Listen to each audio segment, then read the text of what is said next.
A'udzu billahi minasyaitonir rajim. Bismillahirrahmanirrahim. Alhamdulillahi rabbil alamin wassalatu wassalamu ala asyrafil anbiya'i wal mursalin sayyidina wa maulana Muhammadin wa ala alihi wa sahbihi ajma'in. Rabbi syrah li sadri wa yassir li amri wahlul 'uqdatam min lisani yafqahu qawli. Rabbi zidni ilma warzuqni fahma amin ya rabbal alamin.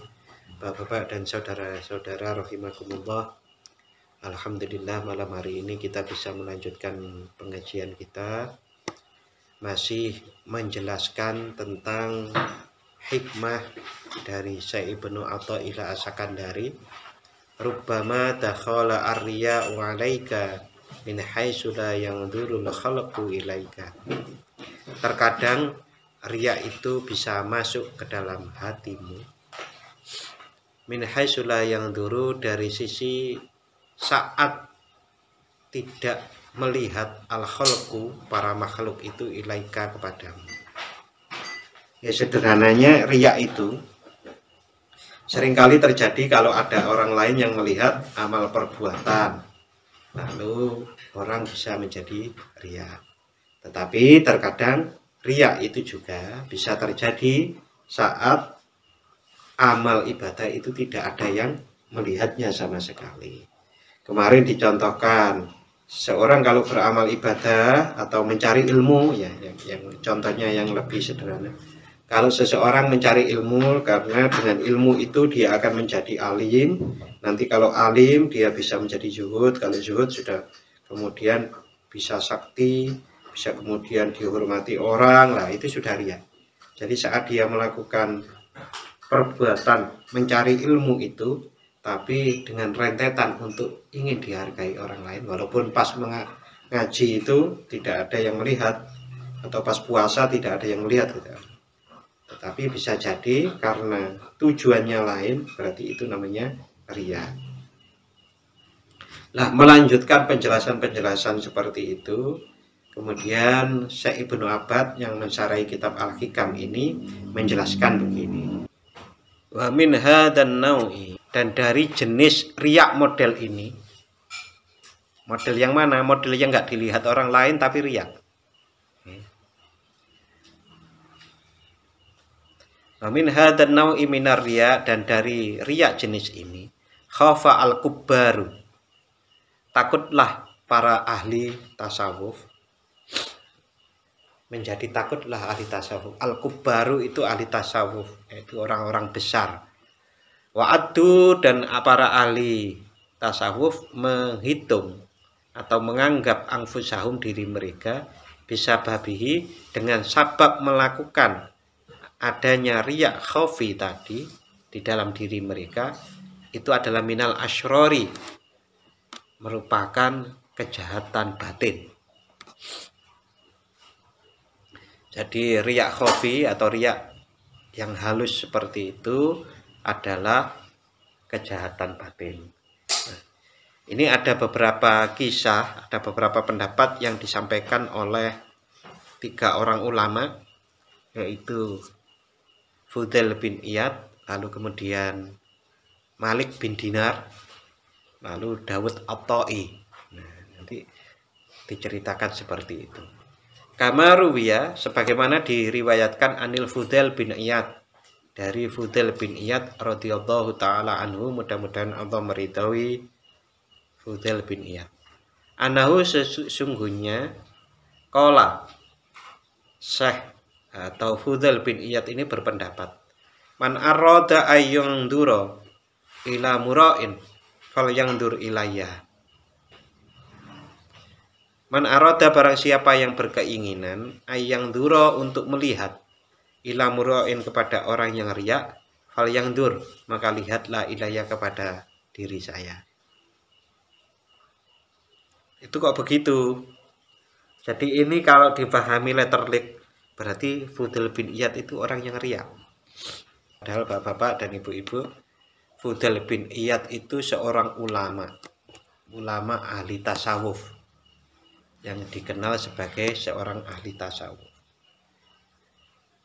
Beliau itu muridnya Sufyan Ats-Tsauri. Sufyan Ats-Tsauri itu kan ya dikenal orang ahli tasawuf. Bahkan Fudail bin Iyad ini adalah salah seorang gurunya Imam Syafi'i radhiyallahu anhu.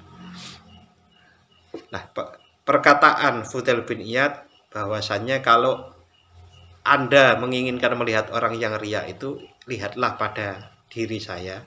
Itu cara untuk mengendalikan atau melemahkan agar nafsu itu tidak selalu menuntut untuk dilihat oleh orang lain, maka sekalian dielek-elek. Nih wong elek gitu. Riya itu kan ingin dilihat orang baik, di antaranya kan begitu. Lalu karena dilihat orang baik, maka penilaian baik itu mengakibatkan yang lain-lain. Minggu kemarin dijelaskan, mengakibatkan dihormati orang lain, mengakibatkan kalau beli menjadi murah, mengakibatkan kalau antri resepsi didulukan, kan kayak gitu-gitu. Nah, Fudail bin Iyad sekalian dielek-elek dirinya, nafsunya itu agar tidak berkembang terus. Nah, itu ucapan Fudail bin Iyad. Nah, Fudail bin Iyad itu adalah tadi saya sampaikan, selain berguru pada Sufyan Ats-Tsauri dan menjadi gurunya Imam Syafi'i, Fudail bin Iyad itu dulu masa mudanya perampok. Mirip kisahnya Sunan Kalijaga. Atau kalau dibalik, Sunan Kalijaga itu kisahnya seperti Fudail bin Iyad. Mengapa kok seperti itu? Karena Fudail bin Iyad ini wafatnya saja tahun 803 Masehi. Kalau Imam Ghazali, Sunan Kalijaga, kisahnya itu kira-kira terjadinya pada sekitar 1400-an sampai 1500. Berarti selisih berapa? 600 tahun. Berarti kisahnya siapa yang mirip? Ya kisahnya Sunan Kalijaga yang mirip. Kalau Sunan Kalijaga kan berandal preman masa mudanya ya. Sama dengan Fudail bin Iyad ini preman. Perampok.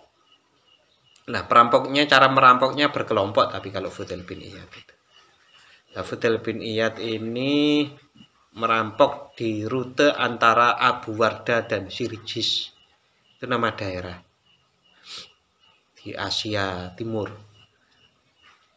Nah, pada satu saat ada serombongan kafilah membawa barang perdagangan mau melalui rute itu.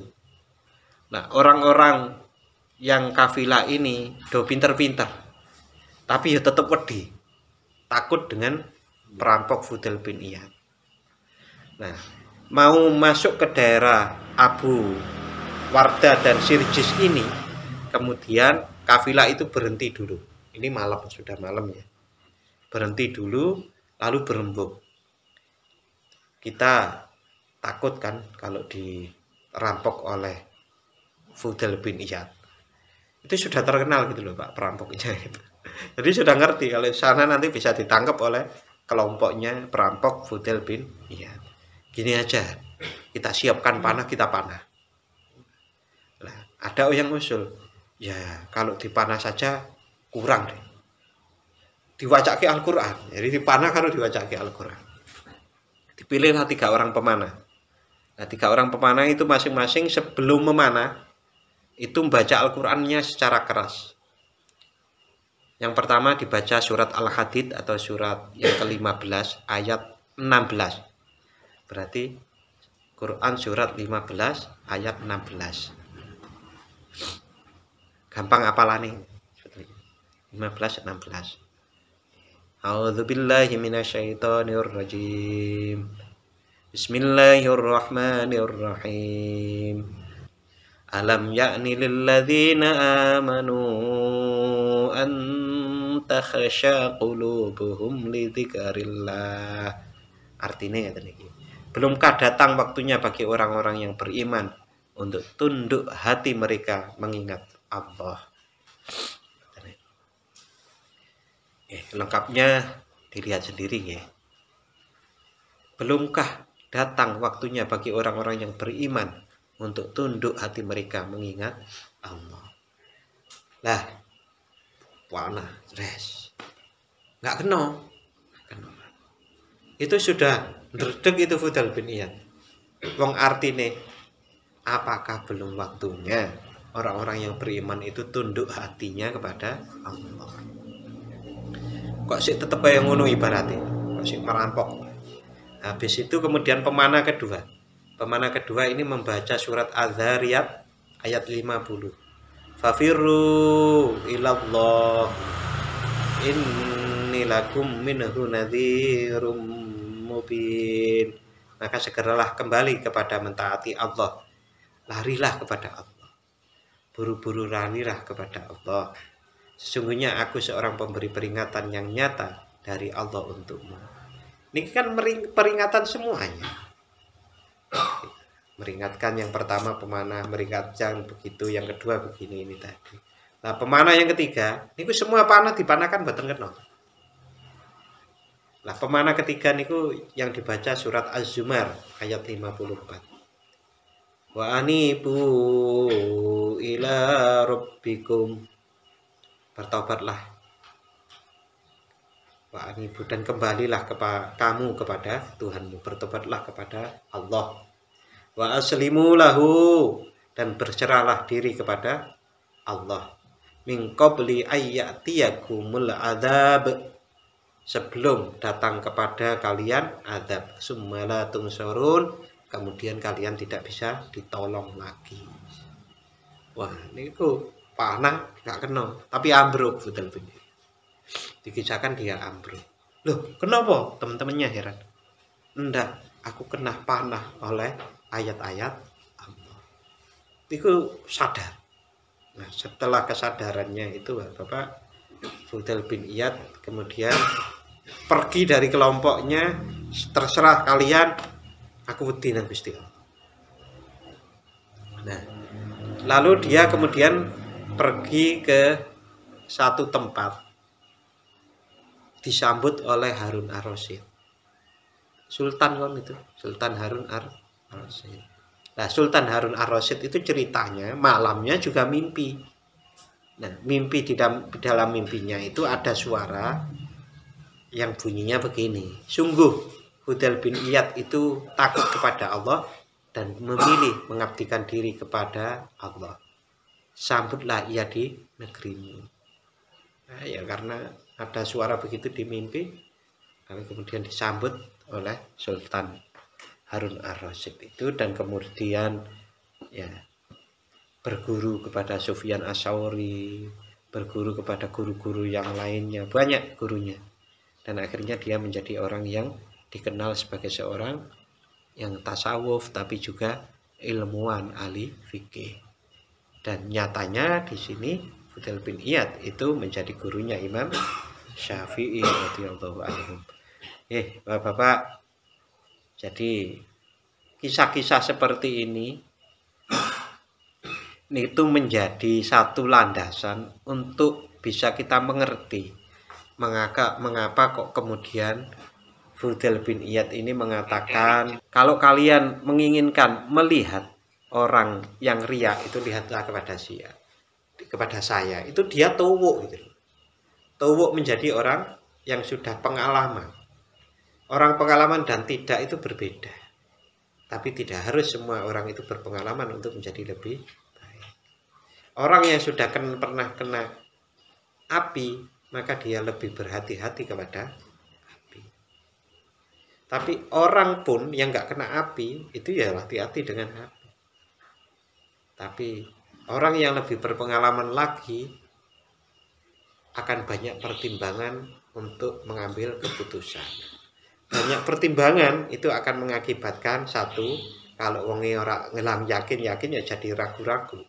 Tapi kalau orangnya itu kemudian pengalaman-pengalamannya itu betul-betul dilihat dengan baik dan menjadi pelajaran, maka dia menjadi yakin. Dan keyakinan Fudal bin Iyad untuk bertobat itu sungguh-sungguh karena dia sebelumnya memang betul-betul seorang perampok.